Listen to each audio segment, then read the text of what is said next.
Salama, salama, peuple de Dieu, soyez bénis abondamment. Une fois encore, nous voici rassemblés notre rendez-vous, le Réma du matin. Le Réma du matin est un temps où nous offrons des parfums au Père, oui, des parfums, des bonnes odeurs, oui, parce que le Père mérite la gloire, la puissance, la majesté et la seigneurie. Mon frère, ma soeur, chaque jour qui se lève, chaque fois que nous nous réveillons pour le Père, il faut savoir une seule chose, le Père veut faire une histoire avec chacun d'entre nous. Chaque jour est un jour nouveau. C'est une page qui est en train de s'écrire avec chacun d'entre nous. Donc, quand tu te réveilles le matin, dis Père, me voici, manifeste le projet programmé pour ma vie depuis le commencement. Le Père, Psaume 139, verset 16, dit, avant que je t'ai créé, je t'ai descendu, je manifestais toute ton histoire et je suis monté, maintenant je t'envoie. Oui, tous les jours de notre vie ont déjà été inscrits dans un livre. Tous les jours, le Père sait le nombre de jours qui t'a consigné ici sur la terre. C'est la raison pour laquelle, mon frère, ma soeur, quand tu te réveilles, sache que tous tes jours sont importants. Nous sommes toujours dans notre passage de Josué au chapitre 7. Ici, on arrive au verset 7.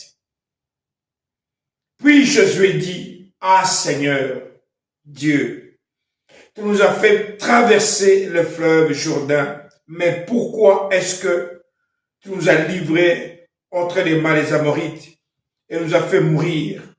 Si seulement nous étions restés de l'autre côté du Jourdain. Je t'en prie, Seigneur, qu'est-ce que je peux dire maintenant que les Israélites ont fui devant leurs ennemis? Mon frère, ma soeur, il y a une chose que tu dois savoir. Chaque jour que tu te lèves, chaque jour qui arrive, l'ennemi a un plan, un projet contre ta vie. Quand tu te réveilles le matin pour faire tes parfums devant le Père, sache que tu es en train d'enlever les programmes de l'ennemi contre ta personne. Chaque jour, le Père vient programmer quelque chose dans ta vie et le programme du Père, c'est avec toi. Chaque jour est une bataille. Et dans cette bataille, le Père dit, tu es plus que vainqueur. Mais il n'y a qu'un seul moment où le diable peut te faire fuir, c'est le péché. Josué est en train de pleurer. Père, pourquoi t'as permis que nous puissions fuir devant nos ennemis? Une petite ville comme Haï. Nous avons détruit Jéricho, une grande ville. Les murailles étaient fermées. Mais comment est-ce que tu as permis qu'une petite ville puisse nous vaincre? Mon frère, ma soeur, le péché est un cancer. Le péché t'amène à la destruction. Le diable te fait croire que le péché que tu fais, ce n'est pas grave. Mon frère, ma soeur, c'est très grave. Parce que le péché, c'est le diable qui vient et prend tout ce que le Père t'a promis. Tout ce que le Père a préparé pour toi, le diable vient prendre ça. Il amène Christ dans le désert, le Saint-Esprit. Et le diable vient vers Jésus-Christ, le serpent ancien.